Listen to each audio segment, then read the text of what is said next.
E é por isso, senhoras e senhores, que hoje, quando se comemora o Dia do Comerciante, que o Sindicato dos Trabalhadores do Comércio vem prestar a sua homenagem a nossos empregadores, conscientes de que assim como reconhecemos a importância desse segmento do empresariado para a grandeza nacional, também serão reconhecidos os direitos dos comerciários que lutam igualmente, heroicamente, pela causa do Brasil.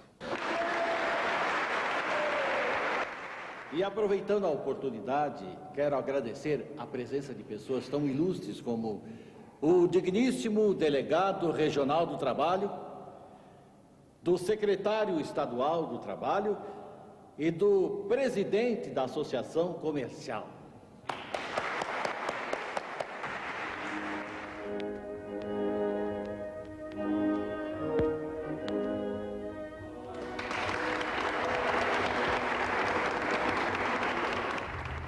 Trabalhadores homenageando patrões. Uma cena que ainda ocorre no Brasil. Na verdade, a busca da conciliação entre capital e trabalho, sob as bênçãos e vigilância do Estado, foi a tônica da vida sindical brasileira nos últimos 60 anos.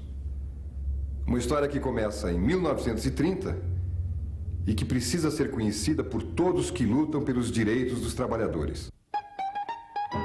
A Revolução de 1930, encabeçada por Getúlio Vargas, foi um movimento que uniu desde as oligarquias do Sul e Nordeste marginalizadas do poder, até setores da classe média e setores da jovem oficialidade do Exército, descontentes com a concentração de poderes dos coronéis de São Paulo e de Minas Gerais, a chamada política do café com leite.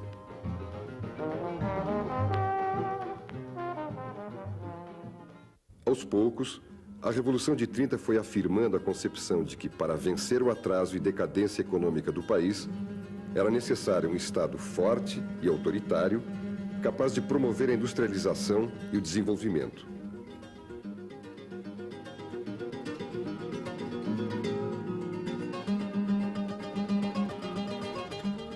Mas, para tanto, teria que domar a resistência de um movimento sindical forte e independente, liderado pelos anarquistas e comunistas, que desde o início do século tirava o sono das classes dominantes. Uma das primeiras providências da Revolução de 30 foi a criação do Ministério do Trabalho. Seu objetivo: controlar e disciplinar os sindicatos. Getúlio promulgou um conjunto de leis, como a Lei de Férias e a Carteira Assinada, às quais só tinham direito os sindicatos que submetessem sua atuação ao Ministério do Trabalho.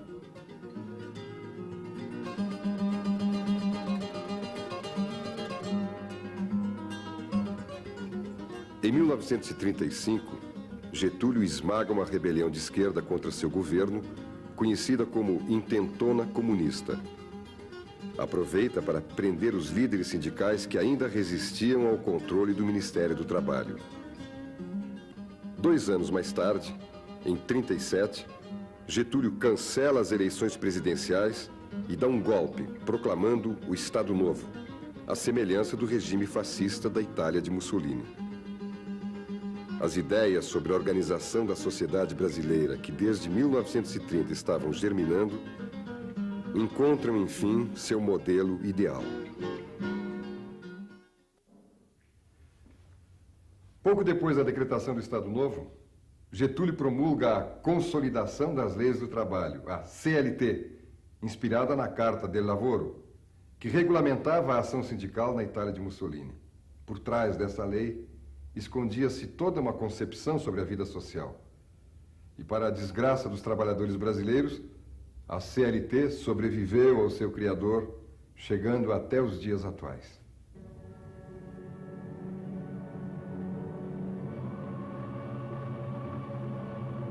O Estado não reconhece direitos de indivíduos contra a coletividade. Os indivíduos não têm direitos, têm deveres. Os direitos pertencem à coletividade. O Estado, sobrepondo-se à luta de interesses, garante os direitos da coletividade e faz cumprir os deveres para com ela. O Estado não quer, não reconhece a luta de classes. As leis trabalhistas são de harmonia social. A nação é soberana. Capital e trabalho devem caminhar juntos pela paz e a prosperidade nacional. Temos que abandonar o velho conceito de luta de classes pelo novo de colaboração de classes.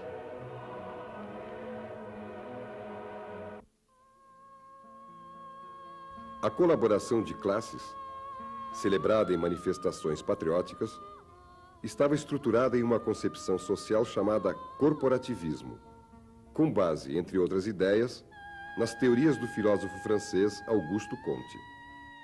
Ele dizia que a sociedade é como o corpo humano.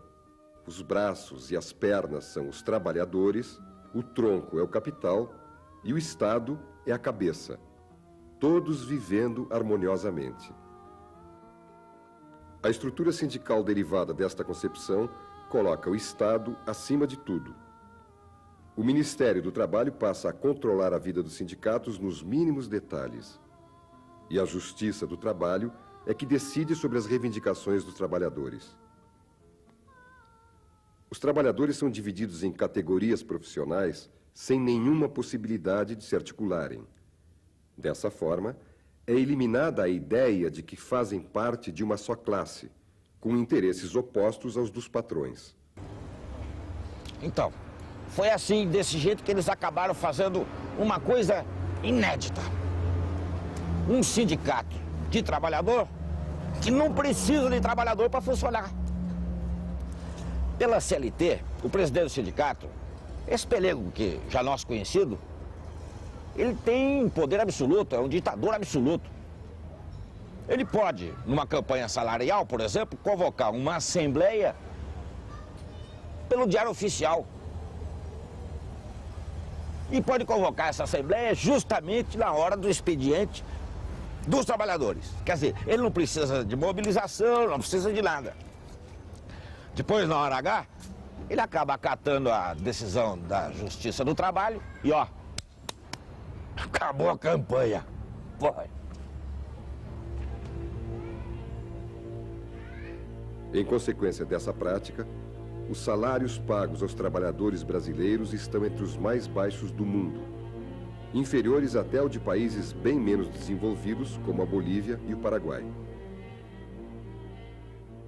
Um sindicato desse tipo não precisa nem dos trabalhadores para sobreviver economicamente. Ele vive do imposto sindical descontado compulsoriamente, né, na folha de pagamento de todos os trabalhadores. E que depois é repassado pelo Ministério do Trabalho. Os sindicatos pelegos desprezam a sindicalização. Não se interessam pela participação dos trabalhadores e não precisam dela nem mesmo para as finanças. Por esse motivo, dos 62 milhões de trabalhadores brasileiros com carteira assinada, apenas 18% são sindicalizados. O dinheiro do imposto sindical, que deveria ser gasto no fortalecimento da organização dos trabalhadores, é, na verdade, utilizado na construção de luxuosos prédios e na manutenção de serviços médicos e esportivos.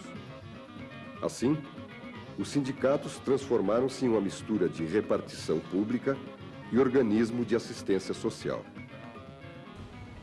Bom, na verdade, esses pelegos não precisam da classe nem para se manter no poder.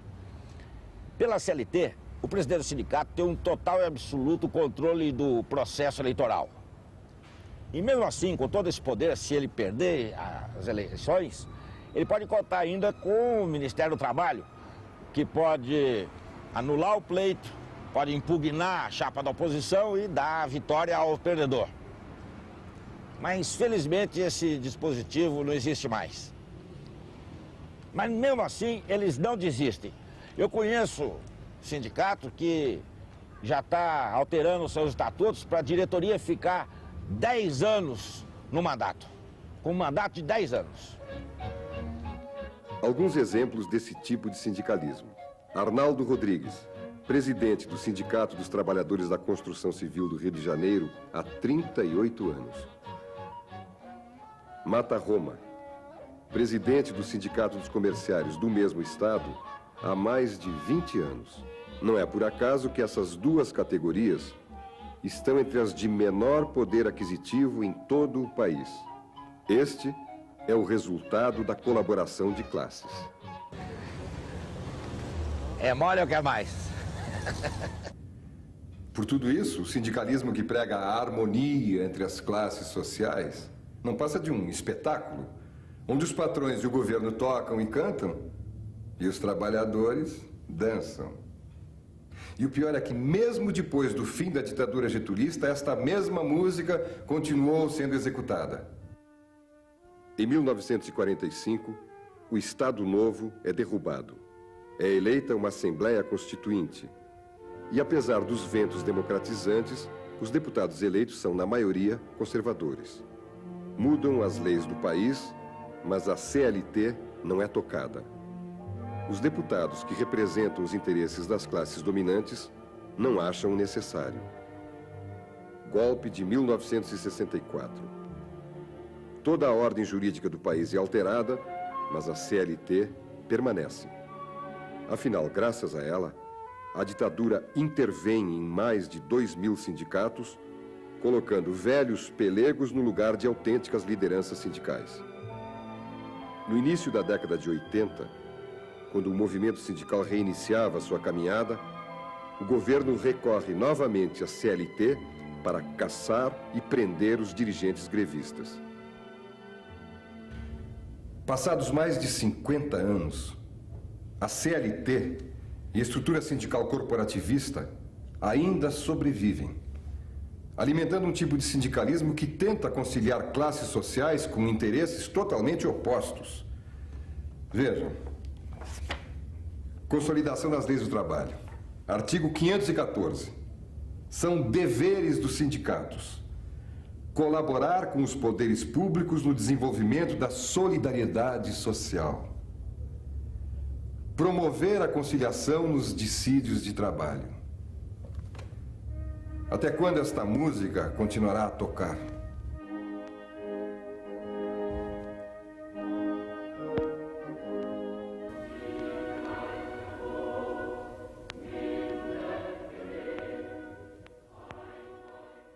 De minha parte, eu posso garantir que não vou descansar enquanto todo esse sindicalismo do sim senhor, do não senhor, não for varrido desse país.